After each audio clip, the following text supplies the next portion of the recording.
Olá! Começa agora mais um Amor de Mãe. O programa de hoje está voltado para a educação. A gente vai falar sobre o peso das mochilas que seu filho está levando para a escola. Será que é prejudicial à saúde? Vamos conferir. Também a gente vai falar sobre opções de lanches saudáveis. Sabe aquela história de você é o que você come? Como começar a introduzir alimentação saudável? Porque o lanche da escola é todo dia, né, gente? Então a gente vai ensinar lanches bacanas para as crianças. Além disso, a gente vai mostrar como que você pode se organizar através do celular para fazer uma cooperativa entre pais e conseguirem melhores preços na hora de comprar o material escolar. A gente vai conversar com uma pedagoga, uma educadora, Patrícia Furlaneto, que vai falar sobre como a gente tem que fazer para escolher a primeira escola do filho. E tem muito mais, viu, gente? Tem van escolar também. Como eu vou escolher o transporte que vai levar meu filho para a escola? Tem muita coisa legal, Amor de Mãe só tá começando e eu espero você coladinho comigo daqui a pouquinho, depois da nossa vinheta. Rola!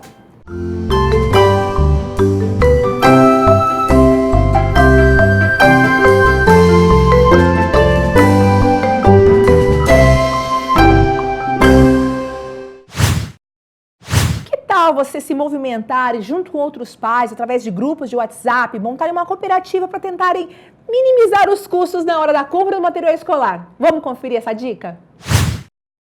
Os pais já estão literalmente coçando a cabeça ao receber as listas de materiais escolares.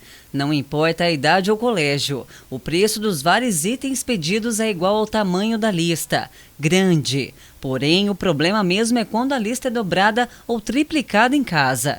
Nessa hora, uma ideia interessante é que alguma mãe, pai ou responsável crie um grupo de WhatsApp, onde podem aproveitar antecipadamente a lista dos filhos para pesquisar preços e compartilhar informações entre os participantes. A ideia é conseguir valores menores na compra coletiva dos materiais e ter pesquisa de cotação, pois vários integrantes do grupo podem ajudar. Nisso, a economia pode surpreender. Outra ajuda que os grupos podem oferecer é quanto ao uniforme, que também pode ser vendido com preço de desapego quando as crianças crescem. Livros entram nesse desapego também, uma vez que pode ser utilizado por mais de uma pessoa. Essa dica pode ser colocada em prática por você. Pegue o seu celular, comece a colocar os contatos dos amiguinhos da escola e assim a lista toma corpo e uma cooperativa pode surgir. O motivo é a economia que essa atitude vai trazer para o seu bolso. Fica a dica. Com a volta às aulas, a molecada vai para a escola e mochilinha nas costas ou então puxando pela rodinha. Mas você sabe qual é o peso ideal que o seu filho pode levar? Ou como você pode melhorar isso na vida dele? Ou quais os problemas que isso pode causar? Bom, para a gente poder saber de tudo, a gente foi conversar com o ortopedista e ele vai dar dicas para a gente. Vamos conferir. Com a volta às aulas, a preocupação aumenta e os pais se perguntam: qual é o peso ideal para a mochila dos filhos? Isso porque o uso contínuo de mochila pesada pode levar a dor, desvio de postura e até doenças mais sérias na coluna, como lordose e escoliose. Segundo a Organização Mundial de Saúde, OMS, 85% das pessoas têm, tiveram ou terão um dia dores nas costas, provocadas por problemas de coluna. Mas poucas pessoas sabem que essa dor pode estar relacionada ao peso da mochila que usou na época da escola. O Ministério da Saúde recomenda que o peso não ultrapasse em mais de 10% ao peso da criança. Ou seja, uma pessoa de 30 quilos não pode carregar mais do que 3 quilos de material. Doutor, como saber o peso que meu filho pode levar? Bem, o peso ideal da mochila da criança não pode ultrapassar 10% do peso dela. Por exemplo, uma criança que pesa em torno de 40 quilos, ela pode levar no máximo até 4 quilos de peso na mochila, somente. Qual é a altura correta da mochila? A mochila ela não pode ultrapassar a altura das costas da criança. Não pode ser uma altura, uma mochila muito elevada e ela não pode ultrapassar o bumbum da criança também. Então as alças elas não devem ser soltas, né? Porque as crianças às vezes elas têm mania de soltar as alças, né, e carregar a mochila abaixo do bumbum. Isso é inadequado, né? Então devemos obedecer esse tamanho, no máximo a altura das costas da criança. Deve-se usar sempre as duas alças? É sempre importante a utilização das duas alças. Por quê? Porque ela serve como apoio, como referência para a distribuição do peso da mochila. E se puder ainda mais, utilizar o cinto, que engloba a barriga também, que fecha com a barriga, porque ajuda na distribuição do peso e a melhorar essa sobrecarga em cima das costas da criança. Mochila simples ou com bolsos? As mochilas simples, elas favorecem mais a criança. Por quê? Porque ela evita da criança colocar mais sobrepeso ainda dentro da sua mochila, né? Às vezes as crianças elas querem levar brinquedos, às vezes mais pesados dentro da mochila, ou querem levar outros tipos de materiais que não vão ser utilizados na sala de aula. E mochilas com bolsos, elas favorecem nesse sentido, da criança ter mais espaço para colocar mais coisas dentro da mochila.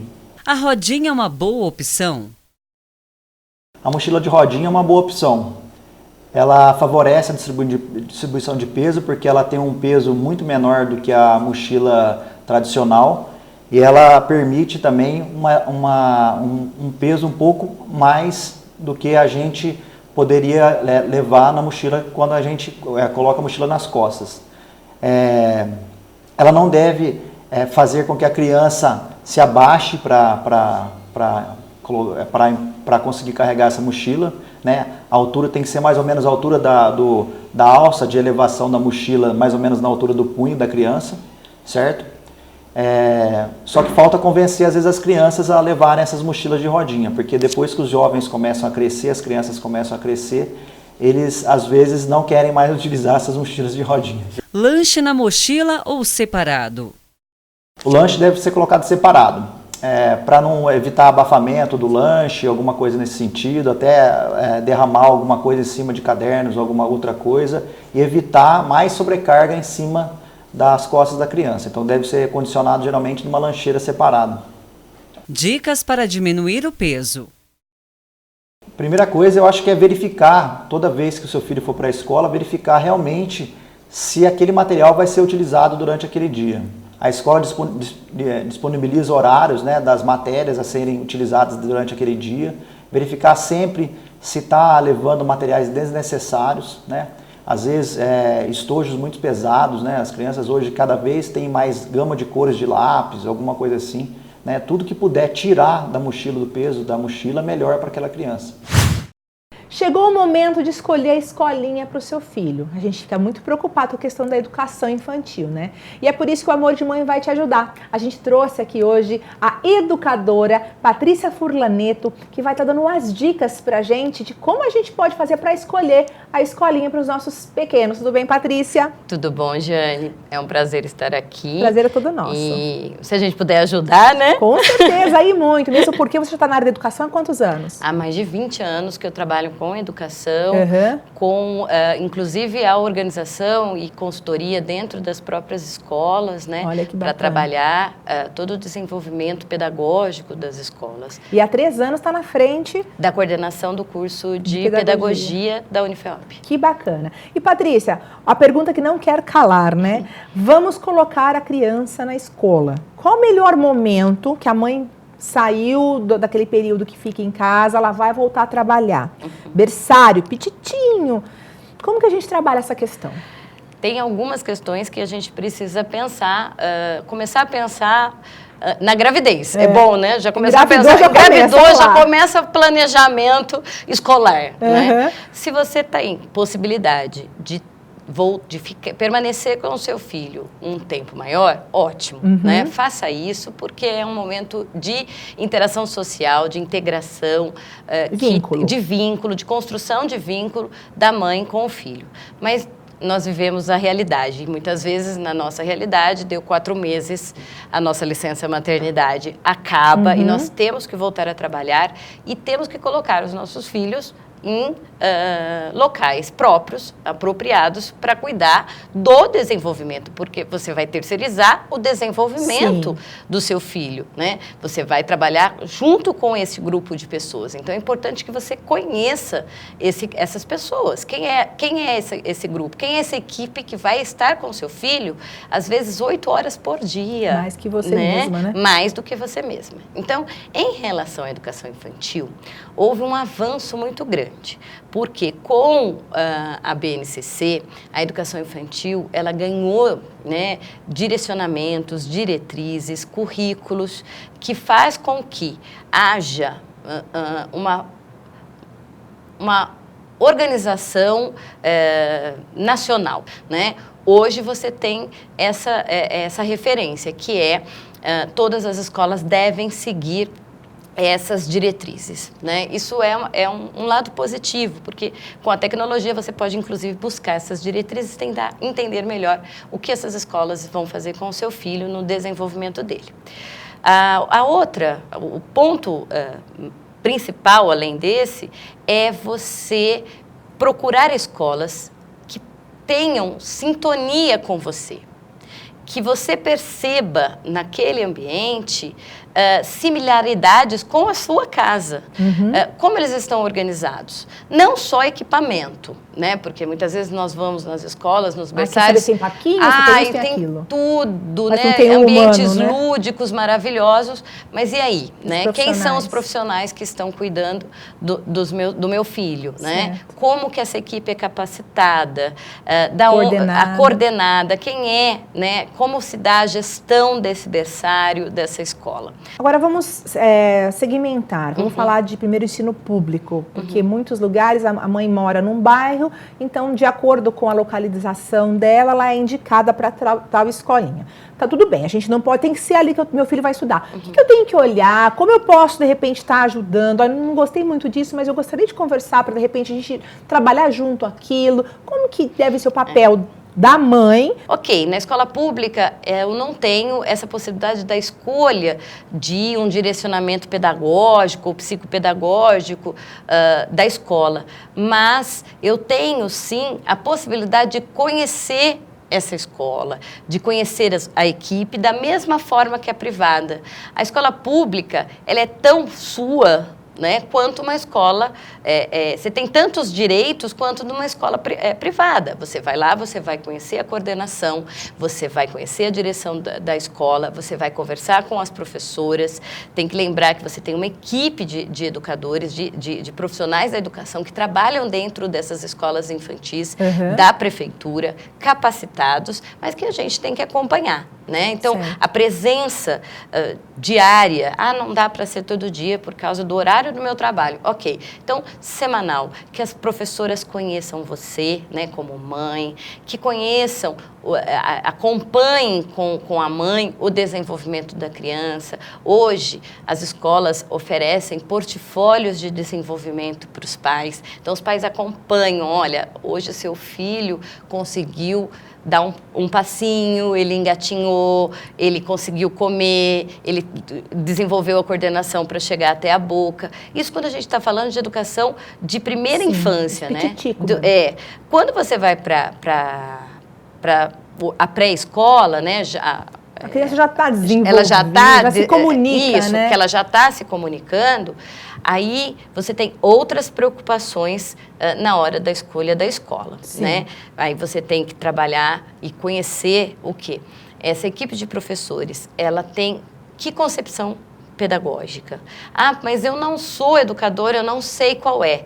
Na forma como o coordenador, o proprietário da escola, a diretora da escola, a forma como ela falar, mesmo sendo leigo, você vai entender.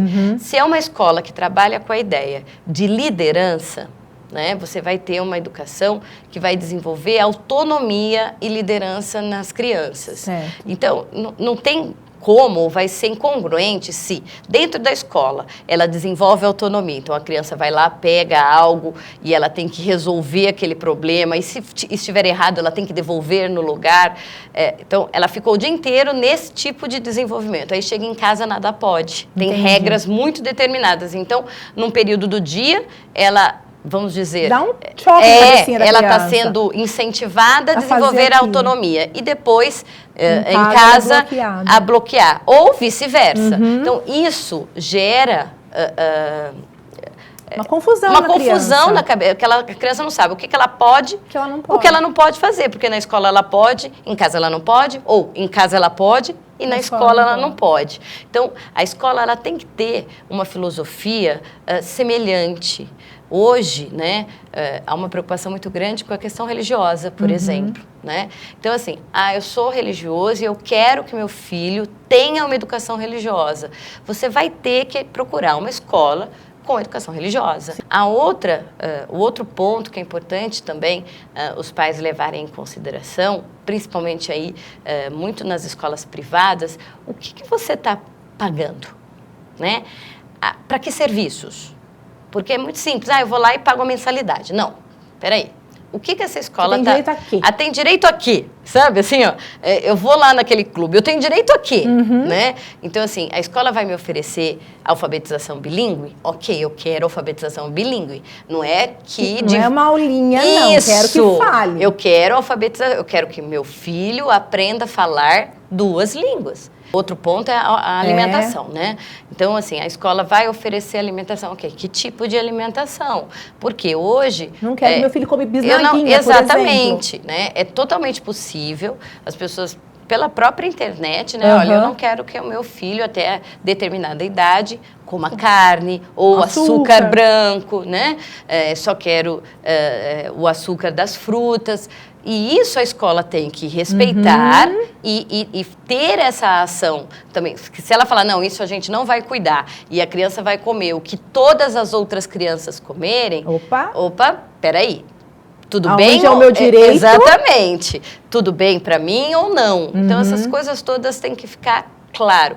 O que é importante que os pais entendam que não é só o professor. O professor é um profissional da equipe de profissionais que cuida da formação do seu filho.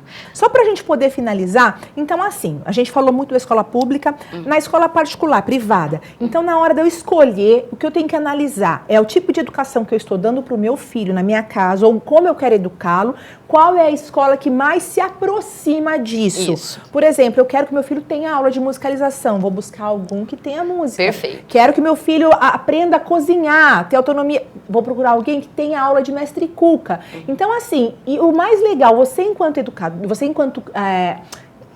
enquanto tá cuidador dessa criança, porque às vezes é vó, às vezes é tia, você introduzir, vai na escola, conversa com a direção, faz aquele período... Esteja presente. Exatamente, né? faça parte, vocês são um corpo. Isso.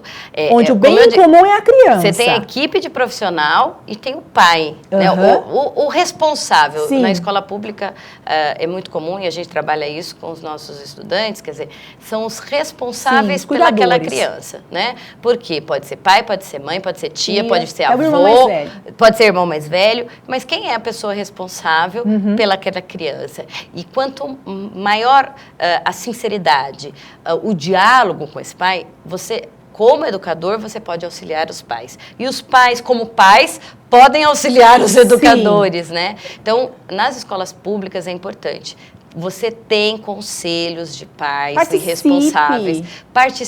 Participe de reuniões de planejamento. Ela é aberta, você pode participar. E dar palpite. E dar palpite, perguntar, compreender. Ajudar. Né? Eles pedem para ser amigos da escola. Pois é, né? Então isso é muito importante. E na privada a mesma coisa. Não é porque você paga que você pode desaparecer desse cenário. Pelo contrário, né? Você tem que estar junto, inclusive para ver o que está e mais sendo... direito de cobrar aquilo que foi prometido. Exatamente, né? O que está sendo desenvolvido com o seu filho, porque ele fica lá o dia inteiro.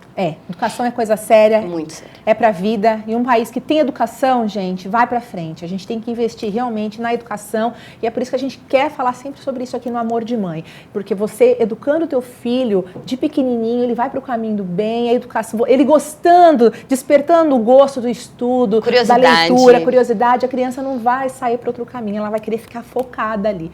Ai, foi uma delícia o nosso bate-papo, quero conversar mais, viu? Vamos pegar outros assuntos aí. Estou à disposição, os nossos professores também, qualquer assunto ligado à educação, fique à vontade em nos convidar, que a gente vem aqui com todo prazer. Muito obrigada. Esse é o nosso lema, é mão dadas e caminhando juntas. É isso aí. Obrigada, Jean. Outra questão imprescindível na hora da volta às aulas é a alimentação. Como que é o lanche correto? Existe um lanche que você tem que preparar que seja saudável para o seu filho? Sim, a gente procurou orientação com o nutricionista e a gente foi atrás de algumas receitinhas. Vamos ver como que você pode fazer o seu filho ter uma alimentação mais saudável. Com as férias escolares chegando ao fim, vem o dilema do que colocar na lancheira dos filhos. Não estamos falando das opções mais fáceis, com salgadinhos de pacote, bolachinhas, todinho e outras guloseimas, mas de escolhas saudáveis para o seu filho. Afinal, o lanche da escola é uma refeição diária e merece a devida importância. Devemos manter um cotidiano de alimentação saudável, garantindo mais saúde. Então vamos conferir algumas dicas. Segundo os nutricionistas, a lancheira perfeita contém uma fonte de proteína, que pode ser iogurte, queijo ou leite, por exemplo, um carboidrato, pães, bolos, biscoitos e cereais, e uma fruta ou leguminosa. Isso acompanhado de uma bebida para hidratar. Você pode montar um cardápio de lanches saudáveis baseado nesse esquema. Pela manhã, que é no período que o corpo já consumiu aquela energia durante o sono, entendendo-se que a criança tomou um café reforçado, então entre o café da manhã e o almoço, é importante ela fazer um lanche.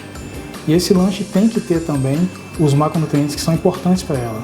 Uma fonte de proteína, uma fonte de carboidrato e uma fonte de lipídio também, né? À tarde pode ser um lanche leve também, pode ser um pouco mais leve do que o da manhã, porque teve o almoço, então pode ser nesse caso um suco, uma fruta, um iogurte também, natural. Para montar uma lancheira rápida, por exemplo, tenha sempre uma variedade de frutas comuns na fruteira. Assim, fica fácil pegar uma fruta que seu filho goste e preparar. Se ele prefere a fruta já descascada e cortadinha, faça isso. Coloque num potinho plástico. Isso vale para laranjas, kiwis, por exemplo. Ou embrulhe a fruta no papel filme. Ah, também vale cenoura ou tomate, tá? Mande suco concentrado ou água. E se ele gostar, água de coco. Coloque sempre na garrafinha. Cereais são uma ótima opção. Os cereais, além de gostosos, são extremamente nutritivos. Uma vez na semana, tente mandar uma porção de amêndoas, nozes, castanhas ou outro cereal da preferência de seu filho. Ah, mas evite os açucarados se for possível. Evite os industrializados. Prefira uma fatia de pão integral aquecido no grill ou sanduicheira. Use a cozinha e o planejamento a seu favor. Proporcione e congele sempre que fizer um bolo, uma torta ou aquela receita de sucesso aí na sua casa. Descongele na noite anterior e pronto. Bolinho delicioso feito pela mamãe no lanchinho da escola. Outra questão na volta às aulas, gente, é como escolher a van escolar. Então a gente preparou uma matéria para você saber tudo o que você tem que fazer para poder escolher certinho o veículo que vai transportar a sua joia rara, o seu bem mais precioso, seu filho. Roda! Levar e pegar os filhos na escola é uma tarefa que muitas mães não conseguem fazer e precisa delegar. Nesse momento, entra a escolha do transporte escolar. Para nos ajudar a saber tudo sobre a escolha, falamos com o chefe do CETRAN, Setor de Trânsito de São João da Boa Vista. Bom, primeiro, o que a gente indica aos pais é o quê?